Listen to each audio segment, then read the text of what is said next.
पश्चिमी दिशा से उठा एक ऐसा तूफान जो 4 दिन की पैदा हुई फेरुरिसा की पूरी जिंदगी को तबाह करने वाला था। हवा की तरह तेज रफ्तार और उनके दौड़ने की गूंज बता रही थी कि वो आज अपना मकसद पूरा करने आए हैं। घोड़ों का वो काफिला जब रीमा ने अपनी ओर बढ़ती देखा तो उसने तुरंत फेरुरिसा को एक टोकरी में बैठाकर नदी की दूसरी दिशा से चलता कर दिया। वो देखो, वही है बाहु की पत्नी, जाकर हमला कर दो उस पर। दरियाई घोड़ों ने रीमा को पूरी तरह से कुचल डाला और बिल्कुल जख्मी कर दिया और फेरुरिसा को इधर उधर देखने लगे, लेकिन वो उन्हें कहीं भी नजर नहीं आई। तब घोड़ों के सरदार ने उन सबको अपनी तरफ बुलाया। सब इधर आओ, मेरी बात सुनो। अगर इसकार महाराज को पता चला कि हमने फेरुरिसा को जान से नहीं मारा तो इसकार हम में से किसी को जिंदा नहीं छोड़ेगा। सबको यही जाकर कहना होगा कि हमने बाहु की पत्नी और उसकी बेटी फेरुरिसा को जान से मार डाला। उधर रीमा का पति बाहु बहुत परेशान हो रहा था। 2 घंटे से ज्यादा समय हो गया, रीमा और फेरुरिसा अभी तक पानी पीकर नहीं आई। भला इतना समय भी कोई पानी पीने में लगाता है? चलकर देखता हूँ, पता नहीं क्या बात होगी। बाहु जब नदी पर पहुँचा तो देखा रीमा मरी हुई पड़ी थी और वो घोड़े तेजी से जंगल की तरफ आगे बढ़ रहे थे।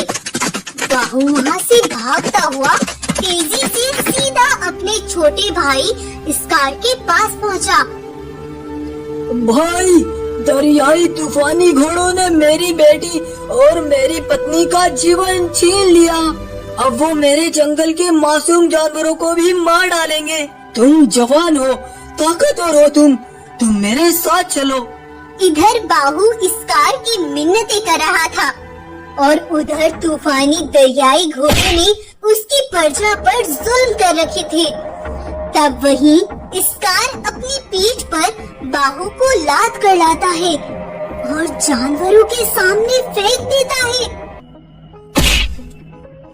ये लो, ये है तुम्हारा महाराज। अब ये बूढ़ा हो गया था, तुम्हारी रक्षा बिल्कुल नहीं कर सकता था, तो बस इसे मार डाला। आज से ये भूमि मेरी है और यहाँ के राजा हैं हम। बाहु के भाई इसकार ने बाहु के पूरे परिवार को तबाह कर दिया और यहाँ का राजा बन गया।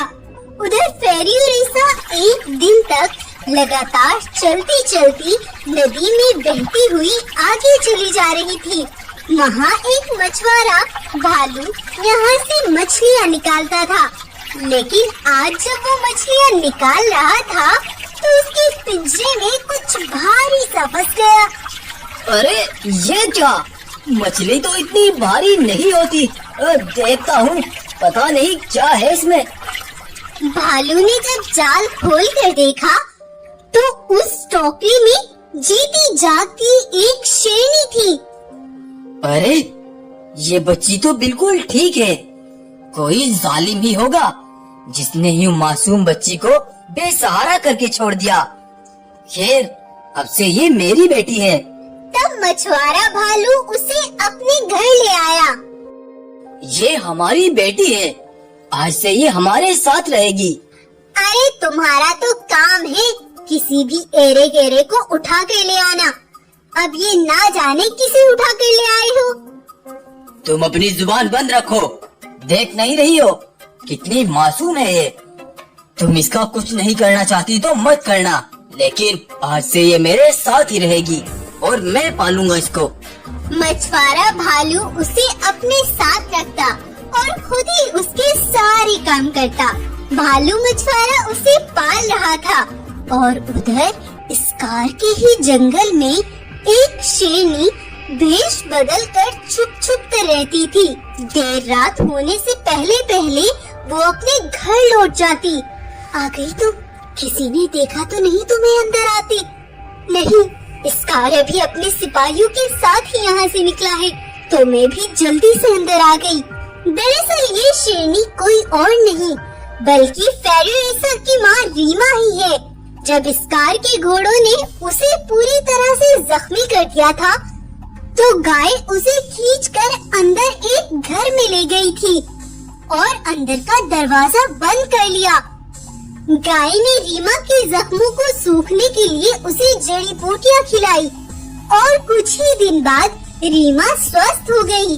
कोई भी रीमा को ना पहचान सके, इसीलिए उसने अपने ऊपर सफेद रंग कर लिया था और वो अपने इसी जंगल में रहती थी। चाहे कुछ भी हो जाए, चाहे जितना भी वक्त लगे, तुम्हें वापस लौटना ही होगा फेरियोरिसा। तुम्हारी माँ हर पल तुम्हारा इंतजार देखती है। पता नहीं महारानी, 4 दिन की वो मासूम जिसने अपना नाम पता सब खो दिया, कैसे पहुँच पाएगी वो हम तक। ऐसे ही दिन बीतते जा रहे थे। उधर फेरियोरिसा बढ़ती जा रही थी। वो अपने बाबा मछुआरे भालू के साथ नदी पर मछलियाँ पकड़ने आई हुई थी।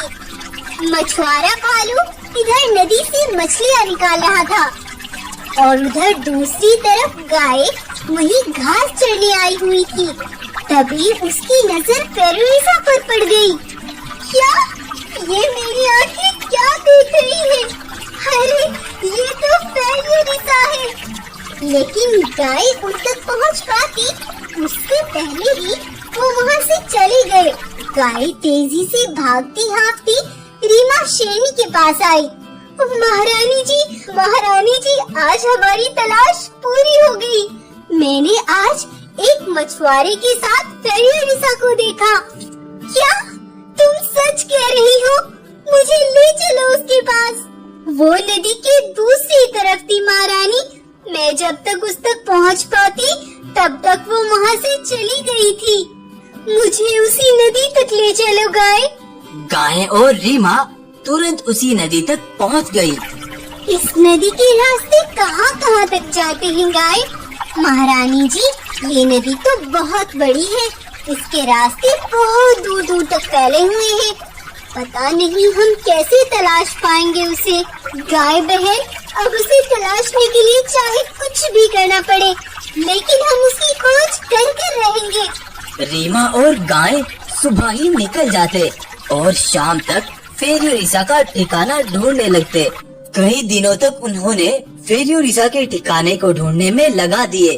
तब एक शिकारी ने उन्हें उस मछुआरे भालू का पता बताया। वो दोनों तुरंत उसी पते पर पहुंच गई।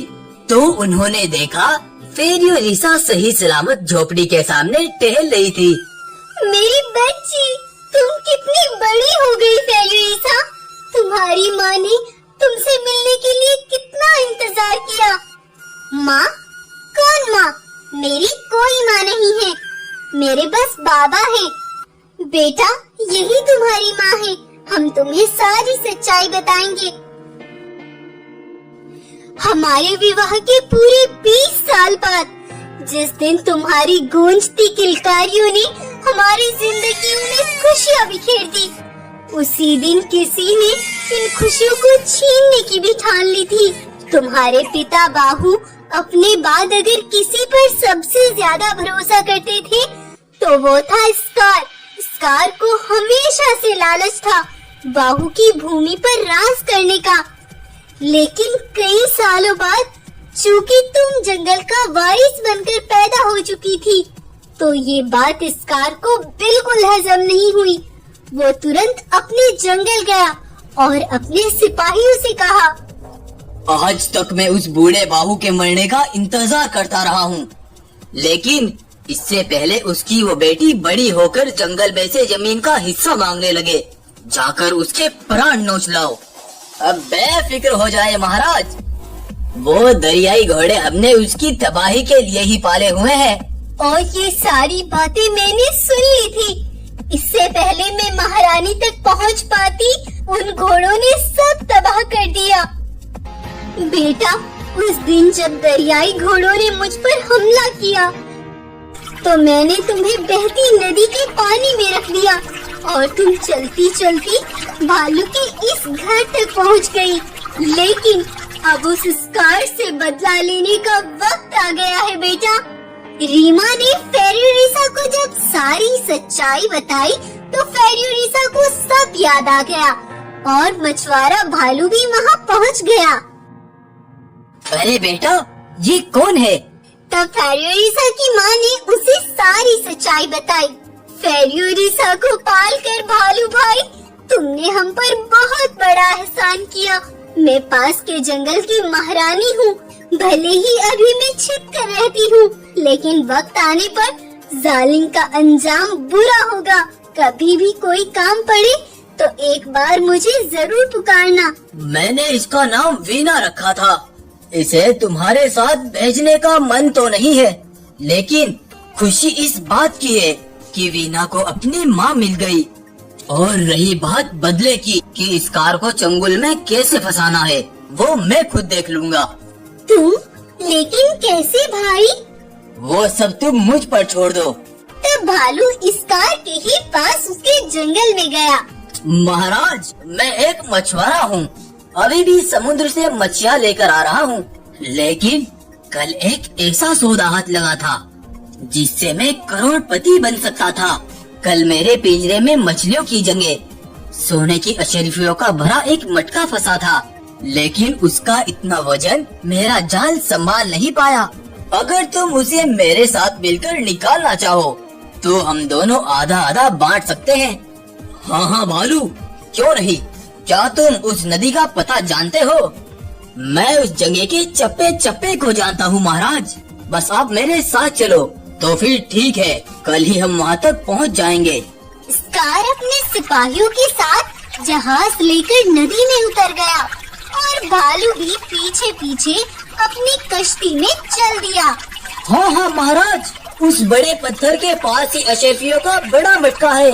स्कार ने कश्ती उसी तरफ कर ली, लेकिन जैसे ही स्कार ने कश्ती को उस तरफ बढ़ाया तो एक बड़ी विशाल मछली बाहर निकल कर आई और एक ही बार में उन सब को कच्चा चबा गई। मैं मछुआरा हूँ स्कार बेटा, समुद्र में कहाँ क्या है सब जानता हूँ।